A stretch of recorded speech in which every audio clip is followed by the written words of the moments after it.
আর অবশ্যই আমি লোকমানকে জ্ঞান দান করেছি এবং তাকে বলেছি যে তুমি আল্লাহর প্রতি কৃতজ্ঞ হও।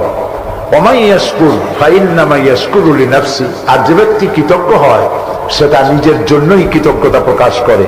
ওমান কাফারা, আর যে ব্যক্তি অকৃতজ্ঞ, ফাইন্নাল্লাহা গানিয়্যুন হামিদ, আর জেনে রেখো আল্লাহ তাআলা কারো কৃতজ্ঞতার কারো প্রশংসার মুখাপেক্ষী নন, তিনি হামিদ, নিজের থেকে নিজেই প্রশংসিত। এটি হলো আমার তেলাওয়াতকৃত আয়াতের তরজমা।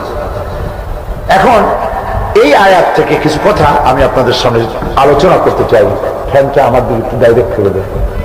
সেটা হলো এই, আল্লাহ তাআলা বলছেন ওয়ালাকাদ আতাইনা লুকমানাল হিকমা, আমি লোকমানকে জ্ঞান দান করেছি। লোকমান সম্পর্কে আমাদের অনেকের ধারণা যে লোকমান ছিলেন পয়গম্বর বা নবী বা রাসূল ছিলেন, এটি ঠিক